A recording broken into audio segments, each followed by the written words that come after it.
আমাদের আজকের আলোচনার বিষয় হলো উচ্চ মাধ্যমিক দর্শনের তৃতীয় অধ্যায় বচনের বিরোধিতা থেকে এমসিকিউ এবং এসএকিউ এর সাজেশন।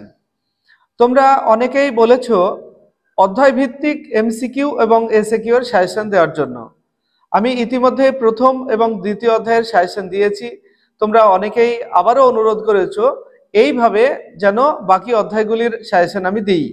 তাই আজকে আমি চলে এলাম তোমাদের তৃতীয় অধ্যায় অর্থাৎ বচনের বিরোধিতা এই অধ্যায় থেকে এমসিকিউ এবং এসএকিউ এর সাজেশন দেওয়ার জন্য। এই অধ্যায় থেকে তোমাদের কোনো ব্রড কোশ্চেন আসবে না। এই অধ্যায় থেকে দুটো এমসিকিউ এবং দুটো এসএকিউ আসবে। 4 মার্কের প্রশ্ন হবে এই অধ্যায় থেকে। তাই বলবো অধ্যায়টি তোমাদের জন্য অত্যন্ত গুরুত্বপূর্ণ এমসিকিউ এবং এসএকিউ এর জন্য। তাই ভিডিওটি তোমরা স্কিপ করবে না, ভিডিওটি শেষ পর্যন্ত দেখো। আশা করছি তোমাদের অনেকেরই হয়তো প্রশ্নগুলি প্রস্তুত হয়েছে, কিন্তু তবুও যদি এর মধ্যে কোনো প্রশ্ন তোমাদের প্রস্তুত না হয়ে থাকে তাহলে সেগুলিকে প্রস্তুত করে নাও। আমি উত্তর সহ তোমাদেরকে স্ক্রিনে দেখিয়ে দেব।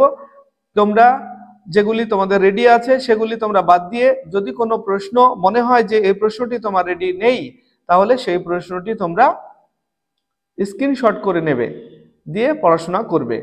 তো যাই হোক, কথা না বাড়িয়ে চলো আমরা মূল আলোচনায় চলে যাই। দেখো পাশে আমি স্ক্রিনে দেখিয়ে দিচ্ছি প্রশ্নগুলি। উচ্চ মাধ্যমিক দর্শন তৃতীয় অধ্যায় বচনের বিরোধিতা। দেখো এমসিকিউ 2 মার্কের থাকবে এবং এসএকিউ 2 মার্কের থাকবে। সাজেশন হিসাবে মানে 2025 শিক্ষাবর্ষে তোমরা যারা উচ্চ মাধ্যমিক পরীক্ষা দেবে তোমাদের জন্য এই প্রশ্নগুলি। 1 নম্বর প্রশ্ন দেখো, অধীন বিপরীত বিরোধিতা হয় কোন কোন বচনের মধ্যে, সেটা তোমাকে বলতে হবে। 4টে অপশন দেওয়া আছে, আমি অপশনগুলি বলছি না। অপশনগুলি বলতে গেলে ভিডিওটি অনেক বড় হয়ে যাবে। আমি শুধু উত্তরটি বলে দিচ্ছি, সেই সঙ্গে স্ক্রিনে দেখিয়ে দিচ্ছি। আর দেখো প্রশ্নের পাশে সাল উল্লেখ করা আছে। এই প্রশ্নটি 2018 সালে এসেছিল। প্রত্যেকটি প্রশ্নের পাশেই সাল উল্লেখ করা আছে। যে প্রশ্নগুলি পরীক্ষায় এসেছিল বিগত বছরে সেই প্রশ্নগুলির সাল উল্লেখ করা আছে। আর তাছাড়াও কিছু গুরুত্বপূর্ণ প্রশ্ন এখানে রয়েছে। দেখো উত্তর হবে গ, আই এবং ও বচনের মধ্যে। এরপর দেখো দ্বিতীয় প্রশ্ন 2 নম্বর, বচনের বিরোধানুমান হলো এক প্রকার। উত্তর হবে খ, অমাধ্যম অনুমান। তারপর দেখো 3 নম্বর প্রশ্ন, যদি ই বচনটি মিথ্যা হয় তাহলে একই উদ্দেশ্য বিধেয়যুক্ত আই বচনটির সত্য মূল্য হবে। উত্তর হবে সত্য। পরে 4 নম্বর প্রশ্ন, একই উদ্দেশ্য ও বিধেয় বিশিষ্ট দুটি বিশেষ বচনের মধ্যে যে বিরোধিতা অবস্থান করে তাকে বলা হয়। উত্তর হবে খ, অধীন বিপরীত বিরোধিতা। পরের প্রশ্ন দেখো, একই উদ্দেশ্য ও বিধেয় বিশিষ্ট এ বচন সত্য হলে ই বচনের সত্য মূল্য হবে। উত্তর হবে খ, মিথ্যা। পরের প্রশ্ন 6, একই উদ্দেশ্য ও বিধেয় বিশিষ্ট ড্যাশ বচনের মধ্যে বিপরীত বিরোধিতার সম্বন্ধ থাকে। এ এবং ই, ক অপশন সঠিক। পরের প্রশ্ন, একই উদ্দেশ্য ও বিধেয় বিশিষ্ট আই এবং ও বচন হলো পরস্পরের অধীন বিপরীত বিরোধিতা। খ অপশন সঠিক। এরপর দেখো এ বচনের 8 নম্বর প্রশ্ন, এ বচন সত্য হলে বিরুদ্ধ বিরোধী ও বচনের সত্য মূল্য হবে। উত্তর হবে মিথ্যা। খ অপশন সঠিক। পরের প্রশ্ন, দুটি অভিন্ন উদ্দেশ্য বিধেয় বিশিষ্ট নিরপেক্ষ বচনের মধ্যে কেবল পরিমাণের পার্থক্য থাকলে তাদের বিরোধিতাকে বলে। উত্তর হবে ঘ, অসম বিরোধিতা। পরের প্রশ্ন 10, একই উদ্দেশ্য ও বিধেয় বিশিষ্ট দুটি সামান্য বচনের মধ্যে যে বিরোধিতা তার নাম। অপশন ক সঠিক উত্তর, বিপরীত বিরোধিতা। দেখো তোমরা এই প্রশ্নগুলি তোমরা যদি টেস্ট পেপারে প্র্যাকটিস করো তাহলে বিরোধিতার উপরে এর বাইরে কোনো প্রশ্নই হবে না। তোমরা অবশ্যই ভিডিওটি ভালোভাবে লক্ষ্য করো এবং শেষ পর্যন্ত দেখো।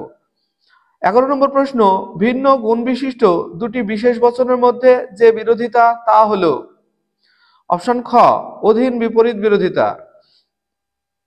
এরপরে দেখো 12 নম্বর প্রশ্ন, যদি এ বচন মিথ্যা হয় তবে এর বিপরীত বিরোধী ই বচনের সত্য মূল্য হবে। গ অপশন সঠিক, অনিশ্চিত। তারপরে দেখো আই বচনের অনুবিষম হলো। অপশন ঘ, ও বচন। এ বচনের অতি বিষম হলো। অপশন ঘ, ই বচন অপশন খ ই বচন।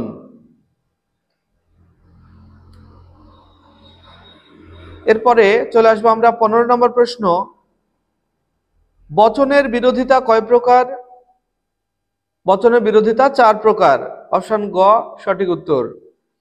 পরের প্রশ্ন, আই বচন সত্য হলে ই বচনের সত্য মূল্য হবে? অপশন খ মিথ্যা। পরের প্রশ্ন 17 নম্বর, এ এবং ও এর মধ্যে বিরোধিতার সম্বন্ধটি হলো? অপশন গ বিরুদ্ধ বিরোধিতা। পরের প্রশ্ন, যদি ই বচন সত্য হয় তাহলে আই বচনটির সত্য মূল্য হবে? অপশন খ মিথ্যা। পরের প্রশ্ন 19, এ বচন সত্য হলে বিপরীত বিরোধী বচনের সত্য মূল্য হবে? অপশন খ মিথ্যা।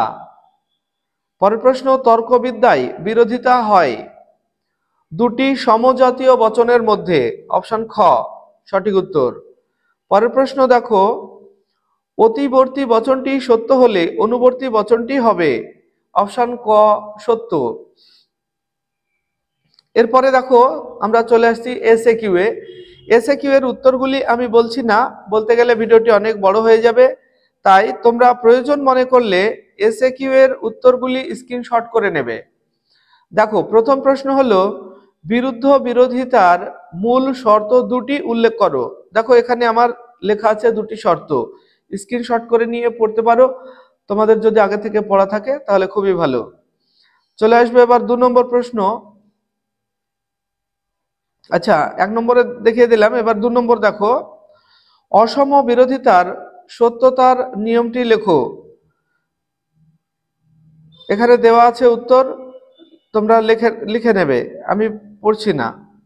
3 নম্বর প্রশ্ন, উভয় বচনই একই সঙ্গে সত্য নয়, এটি কোন বিরোধিতার সত্যতার নিয়ম? উত্তরগুলি দেখে নাও তোমরা। 4 নম্বর প্রশ্ন, বিপরীত ও অধীন বিপরীত বিরোধিতার মধ্যে একটি পার্থক্য লেখো। প্রশ্নগুলি বলে দিচ্ছি, খুবই গুরুত্বপূর্ণ প্রশ্ন, উত্তরগুলি তোমরা স্ক্রিনশট করে নাও বা পড়ে নাও। 5 নম্বর প্রশ্ন, বচনের বিরোধিতার আবশ্যিক শর্তটি কি? 6 নম্বর প্রশ্ন, কোনো মানুষ নয় সৎ বচনটির অসম বিরোধী বচন কি হবে? এই ধরনের প্রশ্নও কিন্তু এসএকিউ এ আসে, তাই একটা নমুনা হিসাবে দেওয়া আছে। আর তাছাড়া এটা 2017-তে এসেছিল। পরের প্রশ্ন দেখো 7, অধীন বিপরীত বিরোধিতার একটি দৃষ্টান্ত দাও। পরের প্রশ্ন, বিরুদ্ধ বিরোধিতার একটি দৃষ্টান্ত দাও।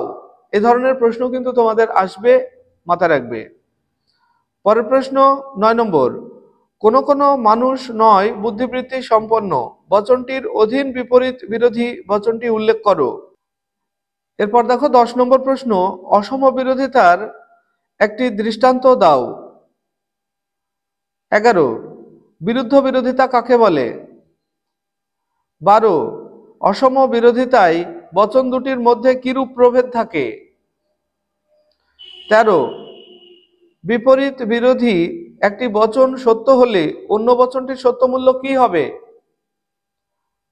পরের প্রশ্ন, বিরুদ্ধ বিরোধিতার ক্ষেত্রে সত্য মূল্যের নিয়ম কি? 15, সকল কবি হয় কল্পনাপ্রবণ বচনটির বিপরীত বিরোধী বচন কি হবে?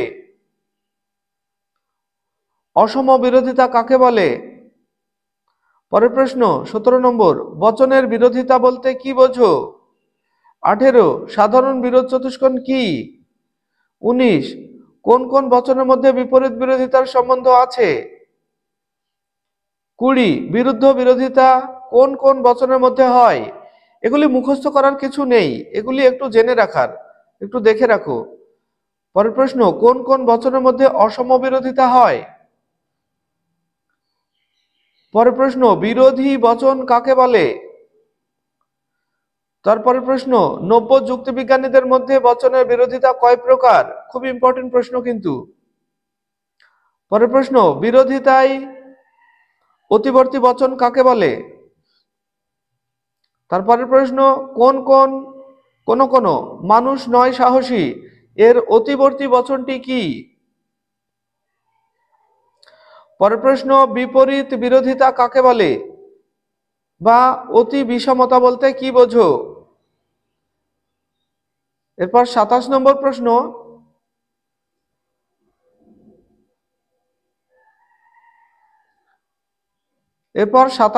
প্রশ্ন, অধীন বিপরীত বিরোধিতা বা অনুবিষমতা কাকে বলে? 28, অধীন বিপরীত বিরোধিতার সত্যমূল্য নির্ধারণের নিয়ম কি? 29, বিপরীত বিরোধিতার ক্ষেত্রে সত্যমূল্যের নিয়ম কি? 30, বিরোধানুমান কাকে বলে? 31, বিরোধানুমানের বিভিন্ন প্রকারগুলি কি কি? এরপর 32, অ্যারিস্টটলের মতে বচনের বিরোধিতা কয় প্রকার ও কি কি? পরের প্রশ্ন, অ্যারিস্টটল কোন কোন বিরোধিতাকে অস্বীকার করেছেন? এই হলো আমাদের আজকের সাজেশন। আশা করছি এই প্রশ্নের বাইরে কোনো প্রশ্নই হবে না। প্রশ্নগুলি মুখস্থ করার মাত্র কয়েকটি প্রশ্ন আছে, বাকিগুলি তোমাদের জানার বিষয়, তাই প্রশ্নগুলি অবশ্যই দেখে রাখবে। এর মধ্যে যদি কোনো প্রশ্ন তোমার এখনো প্রস্তুত না হয়ে থাকে তাহলে অবশ্যই প্রশ্নগুলিকে ভালোভাবে প্রস্তুত করে নেবে। তো ভিডিওটি কেমন লাগলো? ভিডিওটি যদি ভালো লাগে তাহলে লাইক, কমেন্ট এবং শেয়ার করবে। আর আমাদের চ্যানেলটি যদি এখনো সাবস্ক্রাইব না করে থাকো তাহলে অবশ্যই চ্যানেলটিকে সাবস্ক্রাইব করে নেবে। আর তোমরা যদি ফেসবুক থেকে দেখে থাকো তাহলে আমাদের ফেসবুক পেজটিকে ফলো করে নেবে। আসছি পরবর্তী ভিডিও নিয়ে, সেই পর্যন্ত সবাই ভালো থাকবে, সুস্থ থাকবে। Bye bye.